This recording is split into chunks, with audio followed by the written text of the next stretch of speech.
여기 있어요. 여기. 지구 자전축의 경사각이 변하는 거 이거예요.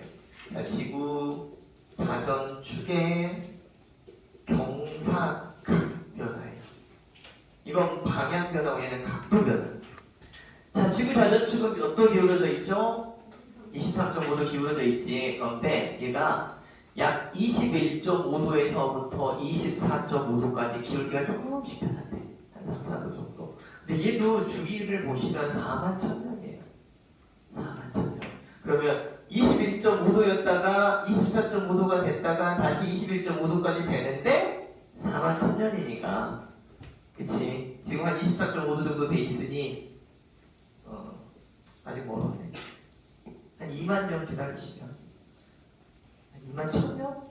이 정도 기다리시면 그때 변화를 볼 수 있을 거예요. 자, 지구 자전축의 경사각 변화를 할게요. 자, 여기다 할게요. 안 지우려. 자,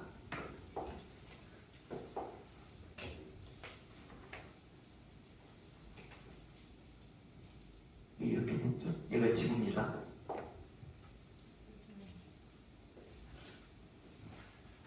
그리고 이게 자전축이에요. 그러면 이게 적도예요. 여기까지 되셨죠? 자전축 펜이 달라졌죠?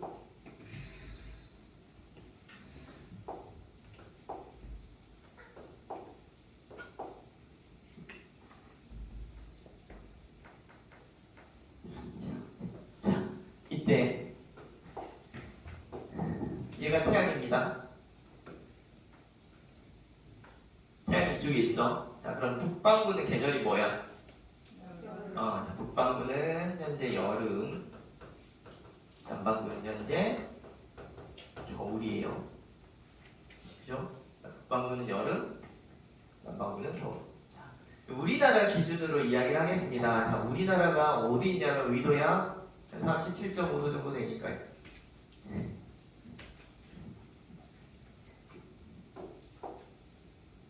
이 정도 있었다고 봅시다.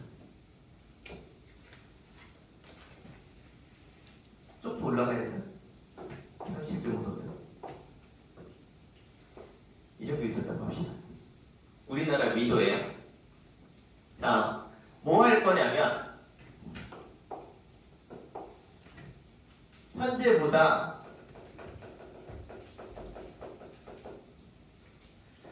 좀 이상한데 자전축의 경사각이 증가하는 경우에 알겠죠? 현재보다 자전축의 경사각이 증가하는 경우로 설명을 하겠습니다. 자, 이 상태에서 자전축의 경사각이 증가를 합니다. 그러면 이제 없지만 있다고 치고 여기를 기준으로 24.5도니까 24.5도가 됐다고 할게요. 이렇게 자전축의 경사각이 증가를 했습니다. 그죠? 자, 그러면 그거랑 맞물려서 적도도 기울어지죠.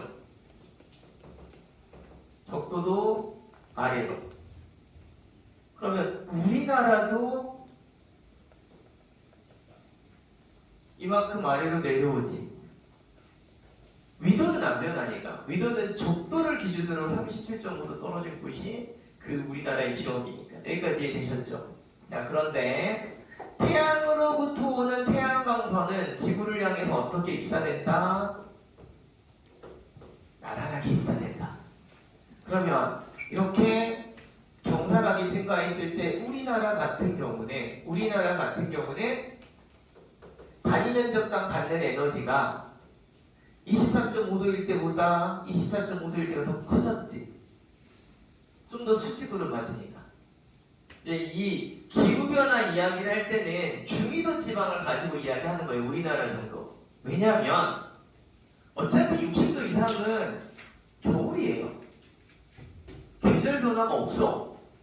그 다음에 30도 이하는 어차피 여름이야. 계절 변화가 없어. 그러니까 우리 이런 기후변화 이야기할 때 봄과 여름 이야기할 때 물론 우리나라는 점점 심해지죠. 추워지지. 항상 그랬죠, 선생님. 봄, 가을, 겨울 이렇게 사계절이 바뀌고 있다고. 곧 있으면 우리는 여름과 겨울만 있을 거야. 곧 있으면. 아닌가? 그러니까 이제는 야른 겨울, 야른 겨울 이렇게 될 거예요. 봄하고 가을도 점점 뜨거워지니까. 근데 우리나라보다 위도가 낮은 곳은 어차피 여름이 항상, 위쪽은 어차피 겨울이고, 그러니까 우리나라 기준으로 항상 생각을 하시면 돼요. 계절 변화라고 하는 게 있는 나라니까. 여기까지 이해됐지? 그러면 우리나라 같은 경우는 단위메터 땅 받는 에너지 값이 증가했으니 여름에 기온이 어떻게 될까? 올라갑니다. 여기까지 이해됐지? 자, 그런데 태양이 이쪽에 있어요. 그러면 북반구는 뭐야? 겨울이지. 우리나라가 약 30 정도 이랬단 말이야. 그지? 근데 경사각이 증가했으면 어떻게 된다고? 우리나라도 이렇게 증가한다고. 적도가 올라간 만큼 우리도 올라갈 거니까. 그죠? 지금 이쪽은 북반구가 뭐하는 시점이에요? 북반구가 겨울인데 단위면적 땅 받는 에너지가 더 비스듬하게 받지. 이 파란색일 때가 원래 23.5도일 때고 주황색일 때가 24.5도일 때예요. 그럼 더 비스듬히 받으면 단위면적 땅 받는 에너지가 감소해. 겨울의 기온이 어떻게 되지? 감소해. 따라서 북반구에서 여름의 기온이 상승, 겨울의 기온이 하강하니까 연교차가 어떻게 되지? 증가했어요. 여기까지 이해됐지? 자, 그런데 남반구를 볼게. 이게 재밌는 게 남반구에 약 우리나라 정도 해당되는 곳이 여기였어. 근데 각도가 어떻게 되면 증가하면 이렇게 되겠지. 그러면 태양 복사 에너지가 이렇게 들어오면 단위면적 땅 받는 에너지가 감소했지. 근데 그때 계절이 뭐야?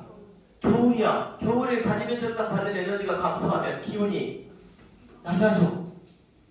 그지? 자, 이쪽은 여름이에요. 여름. 우리나라 정도 되는 이 정도 있는데 각도가 증가하게 되면 이렇게 돼요. 그럼 단위면적 땅 받는 에너지가 남반구는 현재 계절이 뭔데? 여름인데 단위면적 땅 받는 에너지 값이 어떻게 되지? 증가해. 자, 그러면 남반구는 여름에 기온이 어떻게 됐어? 증가했어. 겨울에 기온이 하강했지. 연교차가 어떻게 돼? 증가. 자, 이 두 가지 경우는 북반구의 연교차가 증가할 때 남반구의 연교차는 감소했다. 그치? 근데 경사각이 증가하면 북반구의 연교차가 증가할 때 남반구의 연교차가 어떻게 돼? 증가해요. 그치? 만약에 북반구 연교차가 감소하면 남반구 어떻게 될까? 감소하겠지. 이건 똑같이 일어나는 현상이야. 왜 그러냐? 이 두 가지 경우는요, 거리 변화에 대한 이야기고요. 얘는요, 각도 변화에 대한 이야기인데, 문제는 대칭이다 보니까, 각도 변화는 북반구가 증가하면 남반구도 증가해요. 북반구가 감소하면 남반구도 감소하지. 그러니까 똑같이 일어나는 현상이라 변화가 똑같이 나타나. 근데 얘는 대칭이라고 그랬잖아. 북반구가 가까워지면 남반구는 어떻게 돼? 멀어지는 거예요. 남반구가 가까워지면 북반구는 멀어지는 거고. 그래서 반대도 나타나는 거예요. 무슨 말인지 이해되셨어요? 그래서 이렇게 기후변화가 나타난다라고 이야기합니다.